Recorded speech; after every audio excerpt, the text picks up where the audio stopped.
그러므로 내가 너에게 이르노니 목숨을 위하여 무엇을 먹을까, 무엇을 마실까, 몸을 위하여 무엇을 입을까 염려하지 말라. 목숨이 음식보다 중하지 아니하며 몸이 의복보다 중하지 아니하냐.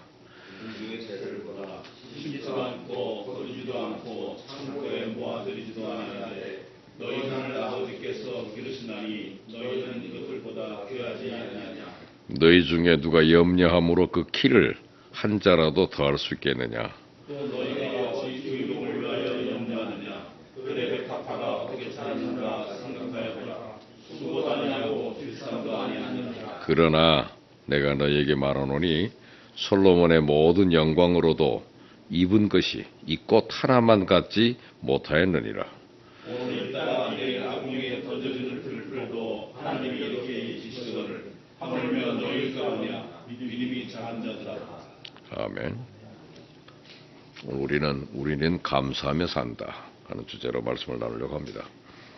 감사의 스피릿이 필요하죠. 감사의 스피릿, 감사의 스킬, 감사에도 기술이 있어야 됩니다. 감사는 서비스 정신으로 합니다. 섬김으로, 배려하는 마음, 그리고 감사는 스트렝스, 힘이 있어야 됩니다. 감사의 힘, 굉장히 능력이죠. 얼마 전에 그 숙명여대 총장이셨던 이경숙 총장이 어떤 CEO 모임에 와서 4S 리더십이라고 그러더라고요. 4S. 그 S가 바로 지금 말씀드렸던 스피릿, 스킬, 서비스, 스트렝스. 이것이 있어야 이끌어갈 수가 있다. 그런 말씀을 했습니다. 거기서 제가 거기다 감사를 붙여보니까 전부 다 감사의 스피릿. 감사의 영이잖아요. 감사의 영. 감사의 스킬, 감사의 서비스, 감사의 스트렝스. 그 힘이 역사를 바꿀 수 있습니다.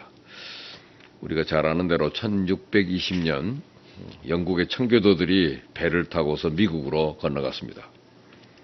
배를 타고 가는 도중에 이미 많은 사람들이 목숨을 잃었어요. 최종적으로 미국 땅에 도착한 사람의 수가 남자가 78명, 여자가 24명, 합해서 102명입니다. 나중에 이들을 기념하기 위해서 뉴욕의 맨하탄의 엠파이어 스테이트 빌딩이 몇 층입니까? 102층입니다.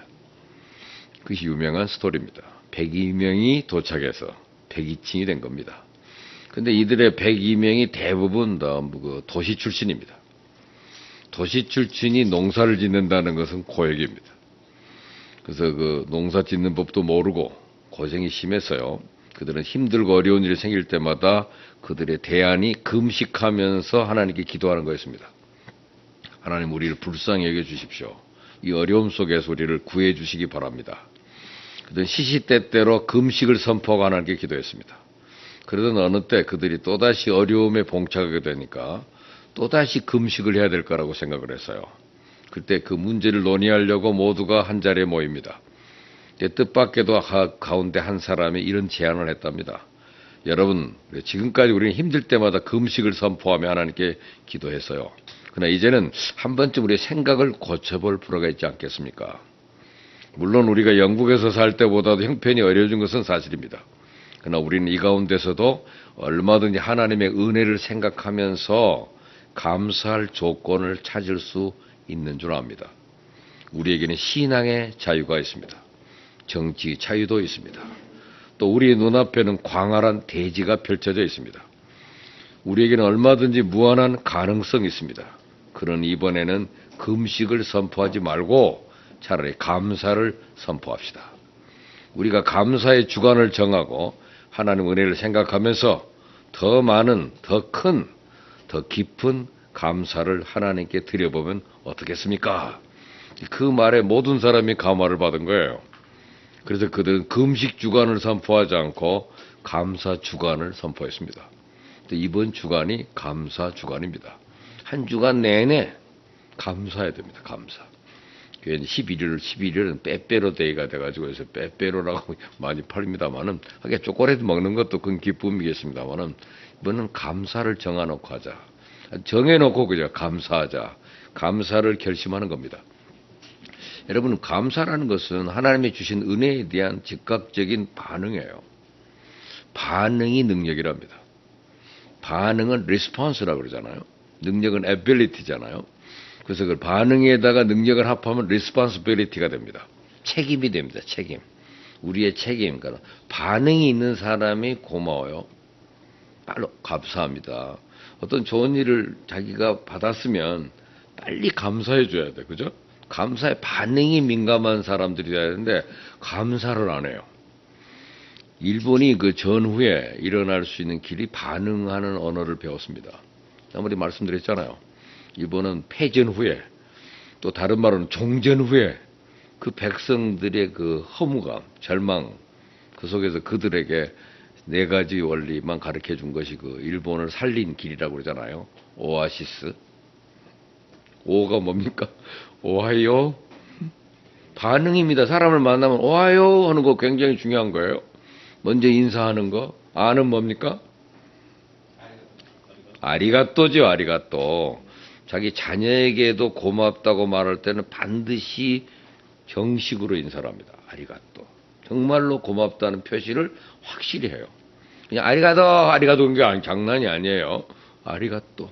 그러면 정말 오랫동안 자기가 말 못했던 것을 본인에게도 전달할 때 정중한 자세로 꼭 하도록. 자기 아내에게도 아리가또. 그리고 정말 감사하다는 그 말 한마디가 그 사람의 마음을 움직이더라고요. 시는 뭡니까? 시즈레이시마스. 어디 가나 시즈레이시마스 신뢰합니다. 시즈레이시마스잖아요. 시즈레이.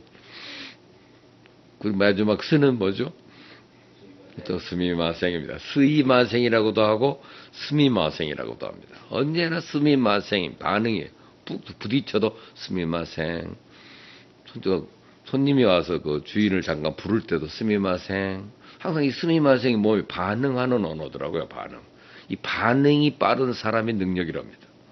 그러니까 responsibility, 책임이 있는 삶이죠. 반응의 능력. 그러니까 감사로 반응해야 됩니다.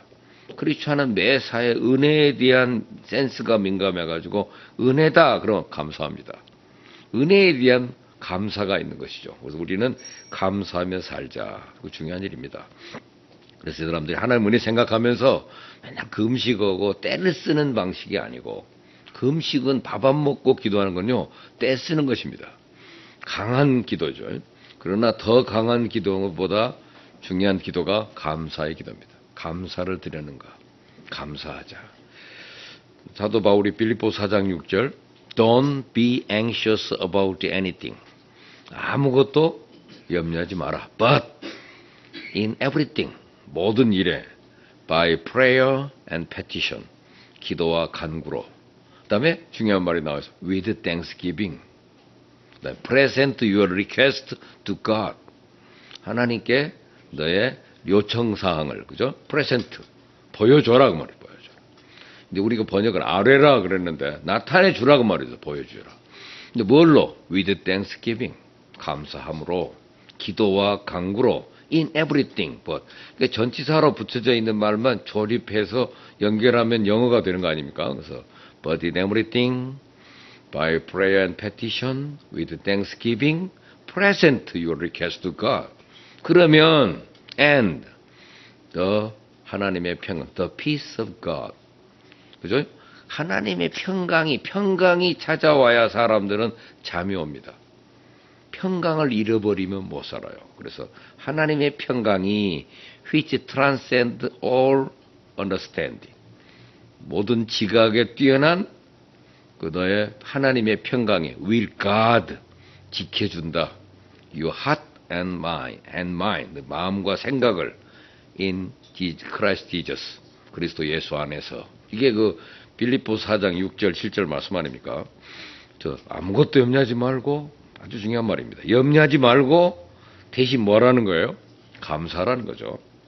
우리가 염려에서 벗어날 수 있는 비결이 뭡니까? 그것은 thanksgiving입니다. 감사하는 것입니다. 우리가 감사할 때 염려에서 벗어날 수가 있습니다.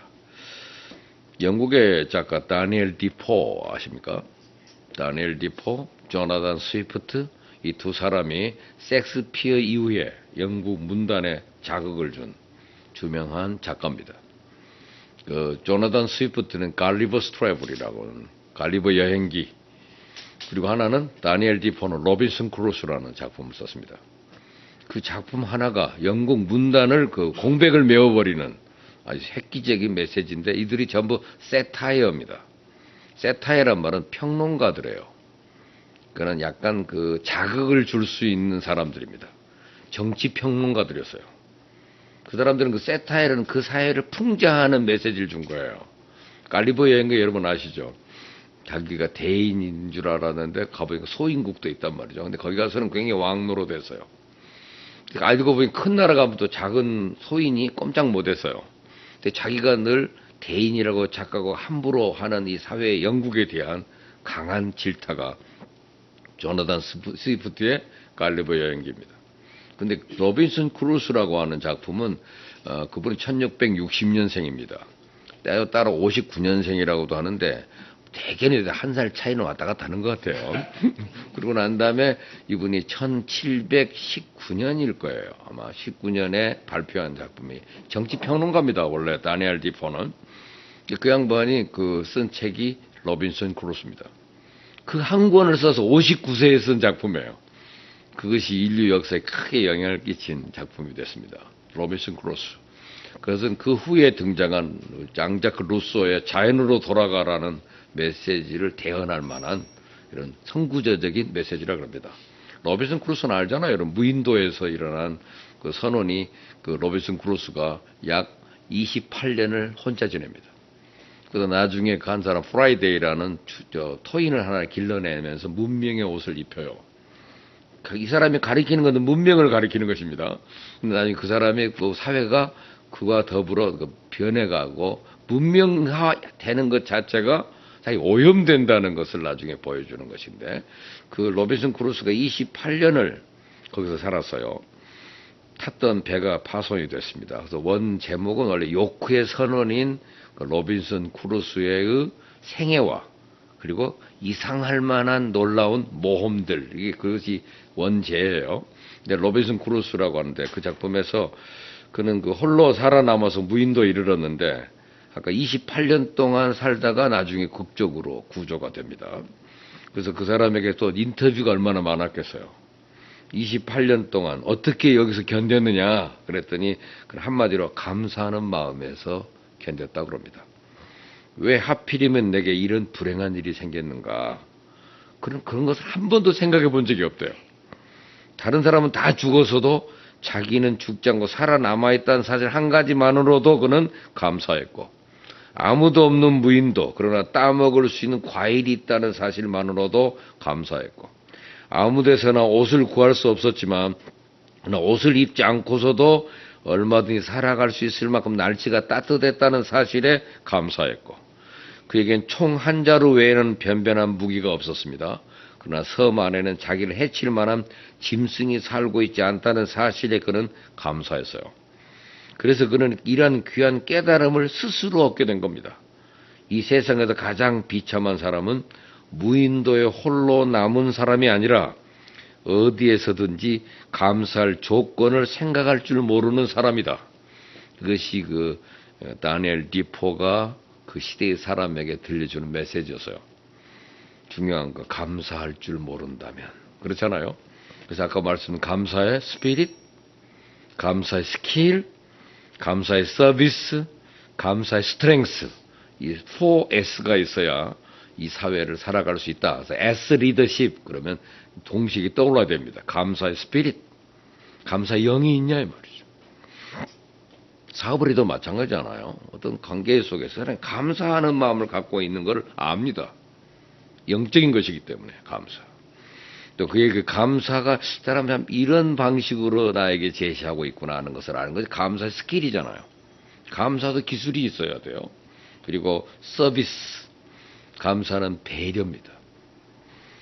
스트렝스는 감사하는 파워를 가지고 있단 말이죠. 그 세계를 지배할 수 있는 힘입니다. 그래서 어떻게 감사하세. 오늘 저거 어려운 찬송을 일부러 부르게 한 것도 훈련입니다. 참, 안 불러버릴 노래예요. 594장 넘어가자 이거. 불러보니까 3단계가 확 높여져요. 그죠? 어려워요. 어려운 노래를 자꾸 불러봐야 됩니다. 자꾸 쉬운 거, 넓은 들에 익은 곡식만 하려고 그러거든요. 너무 이지고잉이야, 이지고잉. 우리 이지고잉보단 세이프 랜딩. 이게 중요하잖아요. 그래서 아까 591장은 아주 테너들이 부르면 멋진 곡입니다. 저 밭에 농부나가 얼마나 멋있습니까? 좀 화려하고 594는 부담스러운 곡이긴 합니다. 그러나 이 부분을 자꾸 감사는 힘을 기르는 거예요. 하나님께 어떤 말씀으로 감사할까? 이것도 우리가 감사에 대한 언어를 배울 필요도 있다고 생각합니다. 어떻든 이 세상에서 가장 불행한 사람은 누굽니까? 감사할 줄 모르는 사람이다 그 말이죠. 우리가 읽은 오늘 본문에서 염려하지 말라는 교훈으로 우리에게 너무나도 알려져 있는 말씀입니다. 염려하지 말라.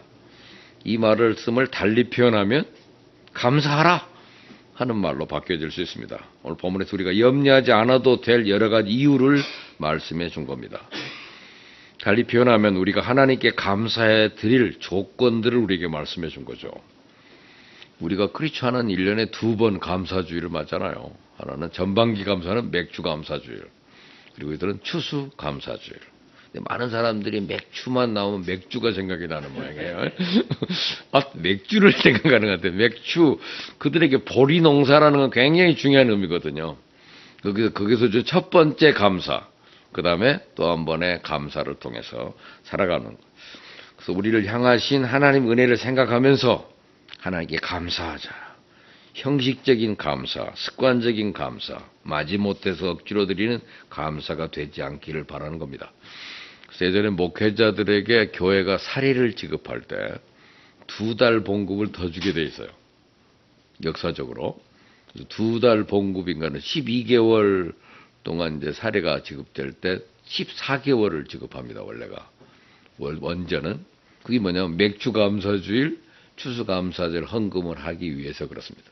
그래서 되게 목회자들은 그때 한 달 봉급을 교회에 감사헌금을 드리게 돼 있어요. 그거 드리라고 2달분을 더 주는 거예요.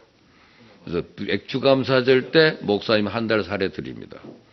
또 추수감사절 때 또 한 번의 사례를 드립니다. 그래서 자기도 그걸 드림으로써 교회가 재정적으로도 운영이 돼요. 원래 첫 주에 원래 목사님 사례를 드리게 돼 있거든요. 그러고 난 다음에 운영이 되면 이건 기적인 것입니다, 항상. 교회는 예산을 짤 때 지출 예산을 짜는 거지 수입 예산을 안 짭니다. 이렇게 우리는 지출하겠다 하고 지출 예산만 짜고 채워주는 것은 하나님의 은혜인 거예요. 이것이 그 기독교의 운영 방식입니다. 그래서 원래는 2달분만 주게 돼 있어요. 2달은 본인들이 헌금하게 돼 주기 위해서 준 거랍니다. 이거야, 무슨 16개월이 18개월이니 막 많이 하다 보니까 결국은 부패해버려요. 오늘 아침 뉴스 들으셨죠? 수천억을 횡령한 사건에 대하여 장로들이 전부 발끈하고 일어났음. 계속 도배를 하고 있습니다, 지금 뉴스가. 그냥 너무 많이 주니까. 너무 많이 들여지니까. 그것은 오버입니다. 오바 민주주의가 된다고 그러잖아. 필리핀은 오바 민주주의 때문에 망한다 그러는 건데, 여기서 우리 감사도 2번 더 드리는데, 그게 배봉을 지급한 이유, 그거냐면 그때 목사님이 감사하게 하기 위해서. 그래서 그 한 달을 맥주 감사 주일날 한 달을 드리고, 그다음 추수 감사 주일날 또 한 번의 헌금을 드리도록, 그렇게 해서 교회를 섬기게 만들었습니다. 넘치는 감사로 살아라 그 말이죠. 그죠? 감사하며 살도록. 그러니까 우리가 감사를 가르쳐 주는 메시지입니다. 그래서 진정한 감사를 하나님께 드림으로써 하나님을 기쁘시게 하고 하나님을 영화롭게 해드리는 우리들. 그래서 예수님 오늘 본문을 통해서 우리에게 향하신 하나님 은혜가 어떤지 3가지 말씀을 해주었는데, 첫째는 우리가 잘 아는 히브리어로 에벤 에셀의 은혜입니다. 에벤 에셀하는 뭡니까? 여기까지 우리를 도우셨다죠. 그래서 우리 한국인이 좋아하는 찬송가가 지금까지 지내온 것, 301장인가요? 최근 찬송가 남바로는 지금까지 우리가 살아온 것은 하나님의 은혜입니다. 지금까지 우리의 목숨이 유지되고 있는 것과 지금도 건강한 몸으로 이 자리에 앉아 있는 것 자체도 전적인 하나님의 은혜입니다. 여기까지 우리를 인도해 주신 에베네셀의 은혜. 그래서 오늘 25절의 말씀, 그러므로 내가 너에게 이르노니 영어 성경이 뭐라고 그러니까 Do not worry about your life. 네 생명에 관해서 염려하지 마라. 그리고 what you will eat or drink. 무엇을 먹느냐, 마실 것인가. 그리고 about your body. 네 몸에 관해서 염려하지 마라. What you will wear. 네가 무엇을 입을까. 그것을 염려하지 말라고 그랬죠. 그 다음에 이것은 not life more important than food. 음식보다 life가 더 중요하지 않냐. 그리고 네 몸이 의복보다 더 중요하지 않냐 하는 그 25절의 말씀입니다. 뭐가 더 중요하냐 이 말이죠. 오늘 말씀 그러므로라고 하는 접속사로 나왔어요. Therefore 예수님은 본문 바로 앞에 24절에서 뭐라고 그러셨어요? 한 사람이 두 주인을 섬기지 못할 것이니 혹 이를 미워하고 저를 사랑하거나 혹 이를 중히 여기고 저를 경히 여김이라. 너희가 하나님과 재물을 겸하여 섬기지 못하느니라. 그죠? You cannot serve two masters. 두 주인을 섬길 수가 없잖아요. 그러므로 그러면 우리는 하나님을 섬기는 사람입니다. 그렇다면 하나님이 우리의 삶을 책임져 주신다는 사실을 아는 자들입니다. 그러나 세상 사람들은 재물을 섬깁니다. 하나님을 섬기는 우리들이 재물을 섬기는 세상 사람들처럼 먹을 것, 마실 것, 입을 것을 쫓아간다면 잘못된 일이다 이 말이죠. 물론 요즘은 모든 게 풍부하지만 그래서 먹을 것, 마실 것, 입을 것에 대해 별로 염려하지 않는 것은 사실입니다. 그러나 예수님 당시만 해도 사정이 달랐어요. 우기인 겨울철에 비가 오지 않을 때가 있잖아요. 산에는 눈이 쌓이질 않습니다. 여름 농사철이 돼도 겨울에 눈 녹은 물이 흘러가질 않습니다. 그럼 농사 짓기가 대단히 어렵습니다. 그래서 마실 물도 찾기 어렵고 농사를 제대로 짓지 못하니까 형편이 어렵고 옷을 사입을 수도 없습니다. 그래서 그 당시에는 항상 염려하는 게 뭐예요? 무엇을 먹을까? 무엇을 마실까? 무엇을 입을까? 늘 염려하는 사람들이 많았어요. 그럼에도 불구하고 예수님이 그들에게 그런 것들을 염려하지 말라. 왜? 25절 하반절에 목숨이 음식보다 더 중요하며 몸이 의복보다 중요하지 않느냐 그 말이죠. 하나님은 그들과 우리에게 음식보다 더 중요한 목숨을 주셨습니다. 의복보다 더 중요한 몸과 건강을 지켜줬습니다. 우리가 지금까지 살아있다는 것은 하나님이 우리에게 먹을 음식을 주셨기 때문에 우리가 이렇게 건강한 몸으로 살아있는 것은 하나님 우리의 몸을 따뜻하게 할 수 있는 의복을 주셨기 때문입니다. 저도 꼭 목회를 하겠다 그랬더니 많은 그 염려하는 가족들이 뭐 먹고 살라고 그러냐 그랬어요. 지금도 잘 먹었잖아요.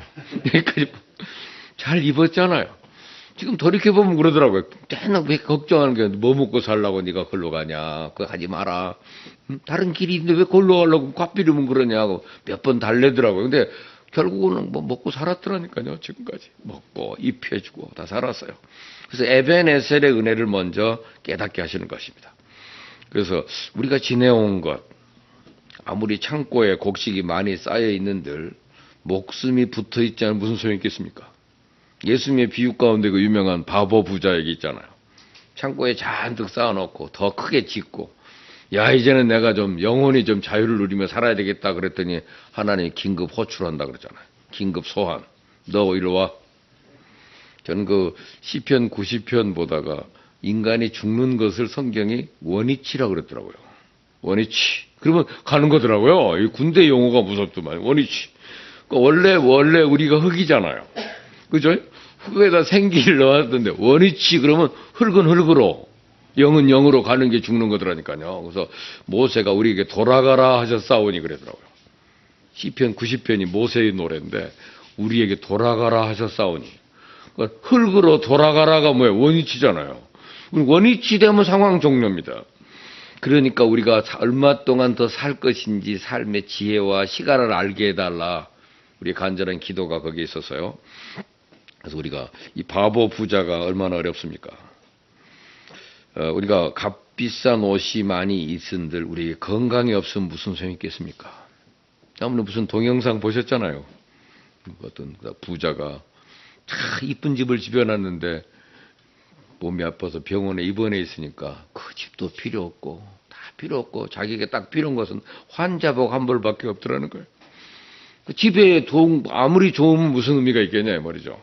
그래서 우리에게 다시 한번 수많은 사람들이 병원에 가면 질병으로 몸져 누워 있습니다. 근데 필요한 것은 한 벌의 환자복뿐입니다. 하나님은 우리의 몸을 지켜줍니다. 건강을 지켜줍니다. 이 한 가지 사실만 생각하더라도 하나님 은혜에 감사로 리스폰스 해야 되지 않겠습니까? 그렇죠? 때때로 우리는 밤에 잠이 오질 않아 힘들 때가 있습니다. 왜 밤에 잠이 오지 않습니까? 그리고 어떤 분은 커피를 많이 마셔서 그랬다고 그러더라고요. 그것도 웃기는 말이에요, 사실은. 저는 커피 마셔서 잠이 안 온 것 같으면 한 잔 더 먹습니다. 그러고 나면 잠이 오더라고요. 그러니까 그건 뭐 그래. 그래도 잠이 안 오면 밥을 새로 먹어요. 새로 시작하자, 새로 시작하면 밥 먹으면 그 커피 다 지워집니다, 이거. 다시 새로 세팅해가지고 오면 뭐가 충분히 잡니다. 어떻든, 그러니까 이제 배가 계속 유지가 되는 모양인데, 어떻든, 이것이 중요한 건 아니고, 우리가 잠이 안 올 때는 어떤 분은 또 뭡니까? 하나, 둘, 셋을 세는 사람도 있더라고요. 잠 오려면.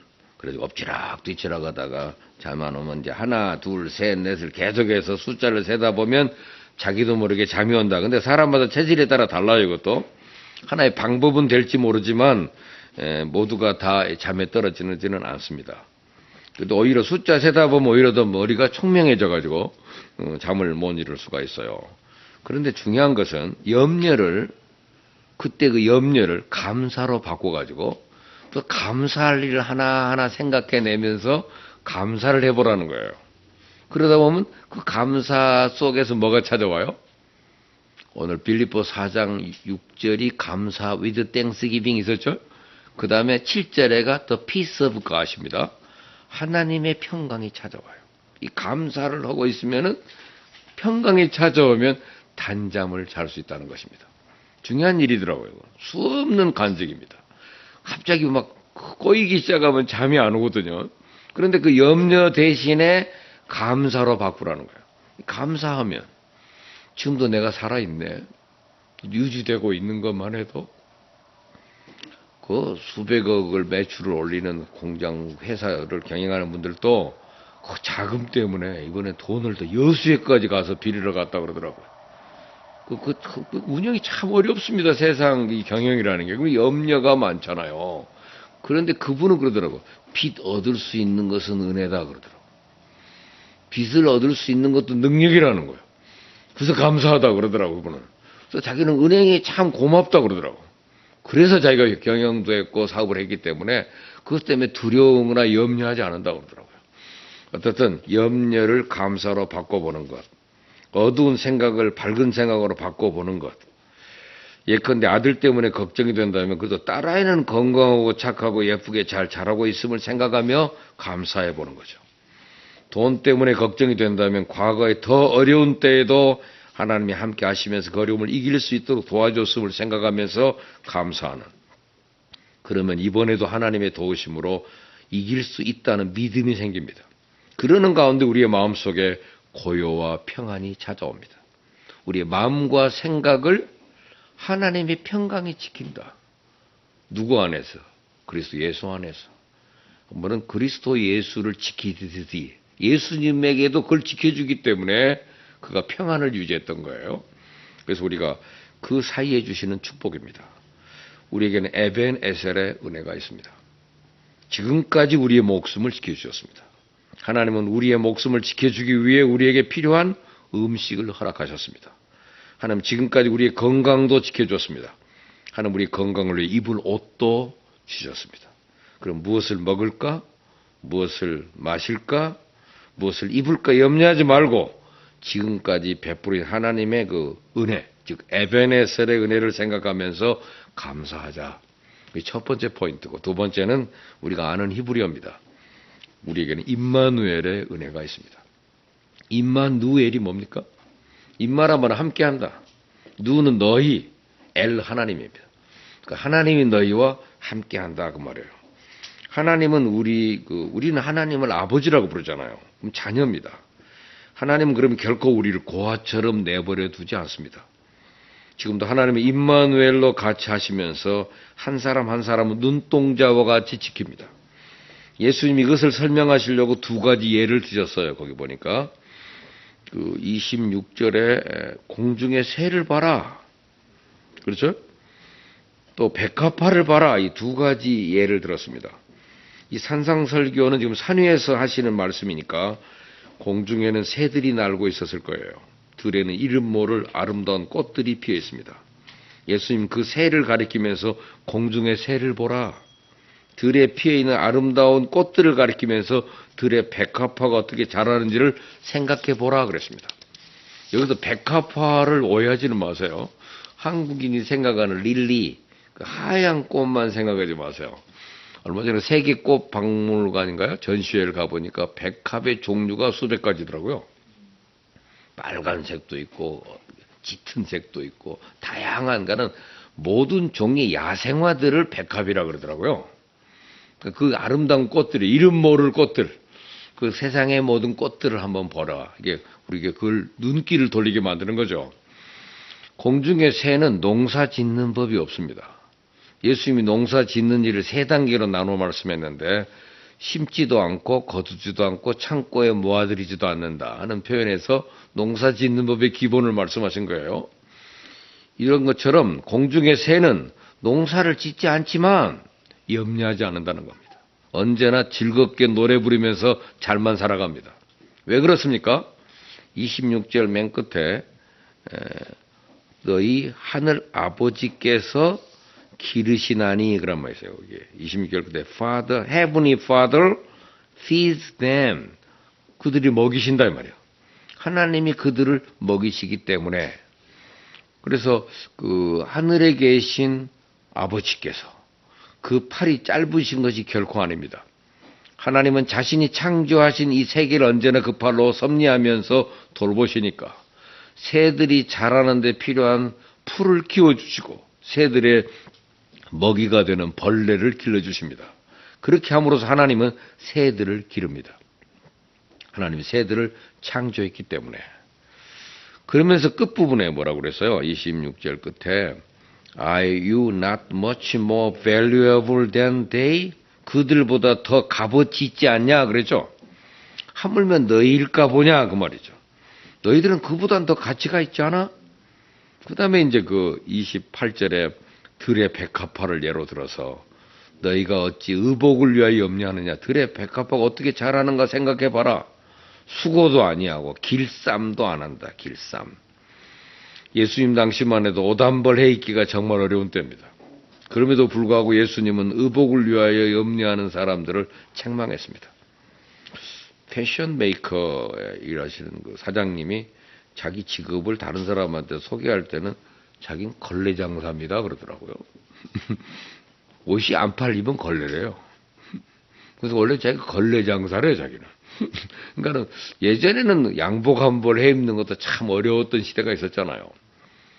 교회에서 최고의 영예가 옷 한 벌 해주는 겁니다. 그죠? 근데 이제는 그런 것은 언제나 자기가 취향에 따라 맞춰 입을 수도 있고 사 입을 수 있는 그런 다양한 시대를 살아가고 있지만 그 당시만 해도 옷이 없어요. 옷이. 옷 한 벌이라는 게 귀했어요. 그래서 예수님은 근데 의복을 위해서 염려하는 사람들을 책망하면서 이것을 뭐라고 그랬어요? 수고들의 백합화는 수고도 아니하고 꽃의 색깔을 무엇으로 하며 디자인을 어떻게 할까 전혀 생각도 안 한다 그 말이죠. 그리고 길쌈도 안 해요. 여러분 길쌈이 뭡니까? 덜컹덜컹 소리 내면서 옷감을 짜는 일이잖아요. 옷감이 남는다고 해서 가위로 옷감을 잘라내는 법도 없고 옷감이 모자란다고 해서 실로 기우는 일도 없습니다. 이것을 통칭해서 길쌈이라고 합니다. 길쌈도 안 해요. 그런데 29절에 뭐라고 그랬습니까? 그러나 내가 너에게 말하니 솔로몬의 모든 영광으로도 입은 것이 이 꽃 하나만 갖지 못하였느니라. 솔로몬은 이스라엘 역대 왕들 가운데 가장 많은 부귀와 영화를 누렸던 왕입니다. 그가 입은 아름다운 옷도 들의 백합화의 아름다움에 견줄 수가 없다. 사람이 입은 옷은 아무리 잘 만든다 하더라도 기운 곳이 많습니다. 몇 번 입고 나면 구겨집니다. 염색을 아무리 잘한다고 해도 물에 빠지기 마련입니다. 그런데 꽃들은 그렇지 않습니다. 30절. 오늘 있다가 내일 아궁이에 던지는 들풀도 들의 백합화는 하루살이 들풀에 불과해요. 아무리 아름다운 꽃을 피운다 할지라도 그 다음날이면 시들어버립니다. 예수님 당시엔 그런 마른 풀들을 거두어다가 떡을 굽는 땔감으로 이용했습니다. 그래서 오늘 있다가 내일 아궁이에 던져질 하루살이 들풀조차 빛입니다. 그렇다면 우리는 어떻습니까? 우리는 하루살이 인생들이 아니고 영원한 생명을 가진 하나님의 자녀입니다. 그러니 왜 하나님이 우리를 돌보지 않겠냐? 지금 예수님이 말씀하신 의도는 뭡니까? 우리에게 어떤 염려가 있느냐? 그러면 그 염려에 빠져들지 말고 벗어나라 그 말이에요. 그래서 30절 끝에 뭐라고 그랬어요? 믿음이 적은 자들아. 응? O you of little faith. 믿음이 작은 자들아. 왜 우리가 염려합니까? 하나님은 지금도 우리와 임마누엘로 같이 하시면서 우리를 눈동자같이 보살펴 주신다는 사실에 대한 믿음이 부족하기 때문이다. 믿음과 염려는 반비례합니다. 믿음이 깊어지면 염려는 얕아집니다. 그러나 믿음이 얕아지면 염려는 깊어집니다. 반대로 믿음과 감사는 정비례한다고 그래요. 믿음이 커지면 감사도 커집니다. 그러나 믿음이 적어지면 감사도 적어집니다. 우리의 마음속에 감사가 부족합니까? 세상 염려로 가득 차 있습니까? 한마디로 뭐요? 믿음이 부족해서 그래요. 우리가 기도해야 할 겁니다. 하나님이 지금도 임마누엘 우리와 함께 하시면서 우리를 눈동자처럼 지켜주시고 돌보시는 사실을 생각하면서 감사하는. 그러면 우리의 믿음은 깊어지기 때문입니다. 세 번째는 여호와 일의 은혜죠. 에베네셀의 하나님은 지금까지 우리를 돌봐줬습니다. 임마누엘의 하나님은 지금도 우리와 함께 하십니다. 그다음 여호와 일의 하나님은 우리의 모든 걸 예비하시고 앞으로도 우리의 발걸음을 인도해 주실 겁니다. 그래서 27절에 이런 말씀이 너희 중에 누가 염려함으로 그 키를 한 자라도 더할 수 있느냐 그래서요.